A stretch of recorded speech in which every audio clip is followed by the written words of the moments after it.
Hello, everyone. Welcome back to Timeless Talks. Guys, we finally convinced my husband, Colin, to join us I'm happy to be for today's episode. We're going to talk about my birth story and my birth experience. I'm super excited to share it because I feel like it was just like a blur, but also I get to hear Colin's perspective, so I'm kind of excited. But I feel like a good place to start is talking about like how I found out I was pregnant, I guess. So we were trying to get pregnant for a few months, and in August of 2023, it finally happened. I remember the lines were like super faint, very faint. right? Like you couldn't even see them. But we didn't like do a big surprise for Colin or anything. I just kind of like kept showing him tests. I was like, guys, look, like 30 tests in the making. Literally. I was like, I'm pregnant. So, I didn't really do like a big reveal. I think I wrote like a little letter to you or something, and I was like, we're expecting, but like we already kind of knew. But I also feel like I didn't really believe it until the ultrasound, right? I'd Like, say so. Like when we saw the little heartbeat, I was like, okay, I'm actually pregnant. Like this is freaking crazy. Also, I have like my phone and I have notes on my phone because my brain is like a cluster, so I have no idea what's going on up there. I'm just winging it. Yeah, we're all just winging it, but well, he's winging it. I have my phone. Okay. So once I saw, like I said, that little flicker, I was like, all right, I'm pregnant. This is crazy. Like my life literally flipped upside down. But I was always like super scared for giving birth. That was like my biggest like hurdle, I guess. I was so nervous. But also like the anatomy scan, that was a scary part too. I'm kind of like just going through like my pregnancy journey, I guess. I found out I was pregnant, got the first ultrasound, and then you have like those appointments here and there, like you do the glucose test and everything. But at the anatomy scan, that's when I was like so nervous. I remember like just, I don't know, my heart was like thumping during the scan. That's when they test for Down syndrome and stuff? No, that's when they test for like, that was like the ultrasound where they did like I don't know, it was like that big ultrasound. How many months was that in? I don't remember. I think I was like 20 something weeks maybe. But it's like when they look at like the anatomy of the baby, like all of the bone structures and everything. So, okay. So that, you don't remember that? Like, I remember. There were so many appointments. I know. Like 15 appointments. No, there's so many. It's crazy. But this is the one like you came and they were like, they couldn't get that certain view of the heart. So I was freaking out. I was like spiraling. Overreacting. Yeah, probably. But I was spiraling for like weeks until I had the repeat scan. But during that anatomy scan, they found out that I had a bunch of extra fluid, like amniotic fluid. And they told me like, oh, just come back in a week or two and we'll retest. But basically what they said with the extra fluid, it's also called polyhydramnios. And the only reason I know this stuff is because I was in the medical field too, so like I kind of have an understanding. But basically, I had a bunch of extra amniotic fluid, and they didn't know if it was because of the baby's, like, the baby wasn't drinking enough, or he wasn't peeing or something. Like, I don't know. It was just like, or he was peeing too much. Excess. Yeah, he was peeing too much and not drinking enough, or if he had something wrong. So like that was just weird. They didn't really like test for that too much because it kind of went away later in my pregnancy. And we also found out that nothing was wrong with the heart, thank goodness. But the polyhydramnios was like, we raised our eyebrows. We were like, what the heck? But then at the repeat scan, it was gone. So there was like no worry there. But it was still super like just crazy that like I actually had something that was off on the anatomy scan. So yeah, so then they were also saying that he was measuring big.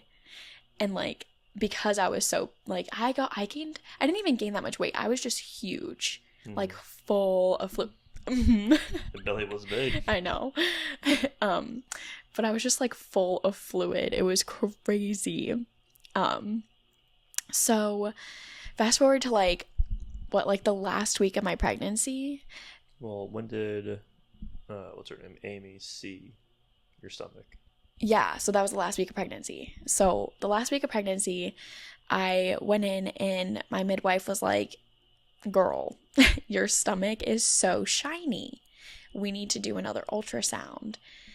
And I was like, I thought that was just like my stretch marks. Like, I didn't think it was a big deal. But she's like, that's another sign of like the polyhydramnios coming back, or the extra fluid. So they did a repeat scan and we found out that my polyhydramnios was in fact back. And she wanted to induce me that day, which was also, yeah, this was actually my due date. It was May 21st. That's when she sent me to the hospital to get induced. And she was like, do you want to go at like 3, or do you like now, or do you want to go home and pack? And I was like, I'm going home to pack. It was like 1 p.m. probably. Yeah, I was like, I'm going home to pack. So we went home. I remember, like, when I got home, I was frantic. I was like running around the house. I'm like looking for like everything, packing everything. I was like freaking out, crying. I'm like, I can't do this. Like, I'm actually gonna give birth in the next few days. What the heck? And I was like, Colin, paint my toes. Do you remember that? And I said, make me a peanut butter and jelly sandwich, paint my toes. I'm like, it was just crazy. I feel like there was just so many emotions, right? Like, what was going through your head? The reality's about to check in. Yeah, seriously. It was freaking crazy. You wait 9 months for this moment. I know. But, like, you don't prepare for it until it hits you. You're like, oh, crap. Like, you think you're ready, and then you're not. So, literally, I was just in panic mode. Stop. So, this is going to be such a long story. We might have to do, like, a part 2 because it's going to be long. So, all right. So, this day, May 21st, my mom, Carl, and I... Not Carl. Why did I say Carl? Just your mom. Sorry, Carl. I'm bringing you into this. My mom's husband was not here, actually. So, it was me, Colin, and I. I literally just said me, Colin, and I, too. What am I doing? Her mom was already in town. Yes. Okay, I'm literally making no sense, guys. I'm sorry. Bear with me. This is a lot. It's a long story. So, it was me, Colin, and my mom. The 3 of us.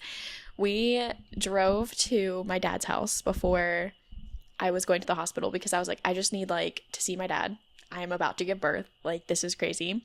I needed my dad to, like, talk me and, like, you know, give me a talk. And I was just like, guys, this is it.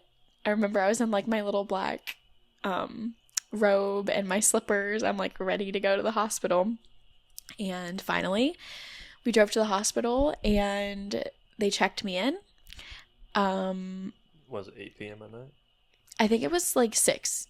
Maybe it was 8. I think by the time I got settled in the hospital bed, had my IV and everything, it was like 8 o'clock. Mm-hmm. And then at 10 o'clock, that's when they gave me that, I think it's Cervidil. It was that like thing that they inserted. It's a cervical ripening agent. And after the Cervidil, I started getting like more Braxton Hicks. It felt like Braxton Hicks. And I started getting contractions. I feel like within maybe like a few hours, I started getting contractions and I was like, labor's coming. And I was super excited because I really didn't want to do a huge, like, I didn't want to really get induced. I was like, I want my body to go into labor, but the Cervidil actually put me into labor. So that was nice. And I didn't want to do any like huge interventions either. All natural. Yes. So, all night I was getting like contractions. They were coming more consistent, but not like super painful or anything yet. And then by the morning, around 8 o'clock on May 22nd, I was starting to get a little uncomfortable. I think it was like 11 a.m. And the nurse practitioner comes in, and I remember this so vividly. She comes in, she checks me. She was like the newer one, remember? And she checks me and she's like, "You're only 1 centimeter." And I was like, "Ain't no way." I was like, "There's no way I'm only 1 centimeter dilated right now. Like, you're joking." Because I was actually starting to get uncomfortable. And I was like, "I'm not 1 centimeter. Like, I can tell you right now, I am not." So, I had someone else come in and check, like, I feel like an hour later, maybe. We were walking the halls and everything. And an hour later, the other midwife comes in and she checks me and she's like, "You're 4 centimeters." I was like, "I knew it. I'm progressing. Like, I've got this." Like, I feel like it just felt like a setback once the one lady said 1 centimeter. I was like, "There's no way." Because I was like actually starting to get uncomfortable. So on the 22nd, I was 4 centimeters. And I was like, "Thank God." And then by 5 p.m. on the 22nd, I was still only at 4 centimeters and 80% effaced. But I was doing well. I was breathing, using some of my techniques, and we were still like roaming the halls. And do you remember like those little mantras that were like on the ceiling? Remember? Yeah, the quotes. I would just like keep repeating those and like walking around. And I had Colin like hold my hand and stuff. So yeah, those actually helped me, I feel like, a lot get through the process. And then I also was using like that blue comb. That was another thing that helped me. Birthing class. Yes, we learned that in birthing class. And for those that don't know, the comb trick, you take a comb, put it in your hand, squeeze it, or what I did was I like would like comb it like with my thumb and just listen to it so I could kind of like take my mind off the pain. So yeah, but then that night around 3 a.m. that night / the 23rd morning at 3 a.m. I started roaming the halls with my mom, and she helped me into the shower and helped me in the bath, and that helped so much. I was in so much pain, and that's when I lost my mucus plug. Gross, if you're listening. Ew. But that's when things really started to ramp up for me. It was like intense. And then by 9 a.m. I started really feeling contractions. And so like, okay, contractions to me feel like so much pressure and a huge bowling ball, like just descending. It's so much like, it's like a period cramp, pressure, and a bowling ball, just like all in that area. And then I also he was sunny side up. So I had like lower back pain to the max. It was insane. We were doing so many different like techniques. Do you remember? So many different positions where you were like holding my back. It was so insane. But the towel trick. Yeah, the towel trick. That was a really good one we learned. But I can't remember, like, when did they break my water? Was that on the 23rd or the day before? 23rd. Are you sure? Mm-hmm. The second day. Yeah, maybe they did. I don't remember. And then also, I think you were making progress, so they had to pop your water. Yes. Break your water. Yeah, they wanted it to get going because I was like literally stuck. I was stuck. I think I was stuck. How many centimeters was I stuck at? I was stuck at like 7, 8. Probably. Yeah, I was stuck at 7, 8 centimeters for a long time. When can you start pushing this? At like 9 and 10, maybe? At 10 centimeters is when you can start pushing. But I was stuck at 7, 8. I was in so much pain. I was literally like so much pain. But I was also like making it work. I didn't want an epidural. Yeah, no epidural so far. Yep. And then during like that last, like, I feel like I was in labor. I was in like active labor. No, I was in transition for like a while. And you're not supposed to be stuck in transition. Yeah, you're not supposed to be stuck in transition. Like, that's not a thing. But I was stuck in transition. I was like 8 centimeters for hours. And finally I was like, I need the freaking epidural. So they decided to like let my mom stay. Breaking the water? What was that? Was that after breaking the water? Yes. So they decided to let my mom stay in the room with me. I got the epidural. It was fine, dandy. But like one thing I noticed is when I did get the epidural, my legs like jumped. And I was like, I don't know, it just felt weird. It wasn't like painful or anything, but my legs jumped and I was just like, I don't know, felt weird. So after about 30 minutes, I was like, this is working. This feels great. Like, I'm not feeling contractions anymore. I just feel a little bit of pressure. This is amazing. And then an hour in, I start feeling like my legs come back, and like I was like, am I supposed, like I was asking the midwife, I'm like, am I supposed to feel my legs? I'm like moving them around, and she's like, no, not really. But I just remember like my last memory before I started pushing was gripping the rail of the bed, just like screaming. Do you remember that? Like, what was, before I started pushing, what was I doing? I am so curious. Just gripping the bed as hard as possible. Was I like groaning? Like, was I still in pain? Like, yeah, for sure. You could tell the epidural wasn't working, right? It don't work to a certain degree. Yeah. I feel like it made the contractions a lot, like, less worse, but you still had back pain. Dude, I don't know. I was in so much pain. I was like gripping that rail for dear life. And then finally, I'm like, I kept telling my midwife, I'm like, I feel him. And she was checking me. She's like, you're not 10 yet. I'm like, yes, I am. I'm like, let me start pushing. But I finally just started pushing, and ultimately, don't push early because I ended up tearing. We'll get to that. But basically, when I finally got 10 centimeters, she was like, let's push. And he was here within an hour and a half, right? Of pushing, yeah. Which isn't too, I feel like people go 3 hours. Some people go 3 hours. They said only an hour and a half was pretty good. Huh? They said an hour and a half was yeah. pretty good. Yeah, I know some people who have pushed for 5 to 10 minutes. That's not me, unfortunately. Hour and a half of pushing, and I didn't stop once. So, just saying, right? I didn't take any breaks. Mm-mm. So, hour and a half of pushing, and that was really it. Yeah, he was here. Out. Huh? He came sliding out. Stop. That's so gross. Yeah. So he came fast, and he was just the most perfect thing ever. I remember like the second he got put on my chest, I was like, well, she had you feel him when he was when it's coming out. Yeah, I got to feel him, which Crowning. is crazy. Stop. It was so crazy. So yeah, once he got on my chest, I was like, why isn't he crying? And then you smacked him a little bit. Yeah, after a few seconds he started crying, and I was like, oh, my precious boy, I love you so much. Yeah, he was just the most perfect thing ever, wide awake. His eyes were so wide. He's like, hello, ready to be here. But yeah, that was my birth experience. It's pretty crazy. I know. I'm trying to think if I'm missing anything. Birth is crazy. Birth is insane. Mamas, we're crazy. C-section mamas, you are amazing.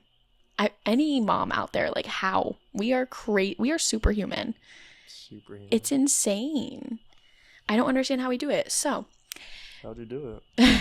I don't know, but I did. Play it back. That's one thing I wish I had. I wish I had a video of it. Wouldn't that be so cool?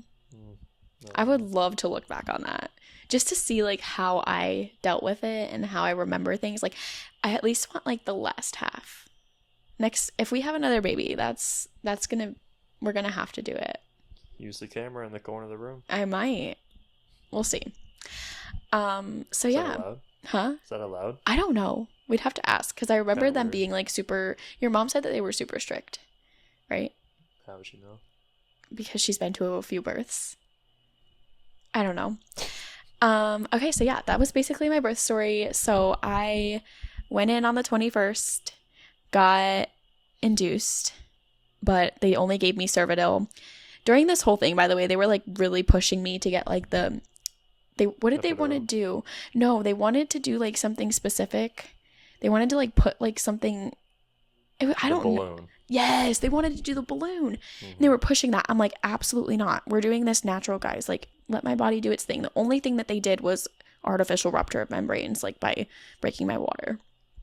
But yeah, so I went in on the 21st, got the Cervidil, started getting contractions, and then the 22nd, I was in labor, and then the 23rd, I was in labor. They broke my water, and started progressing, and by 7 o'clock at night is when I had Jackson.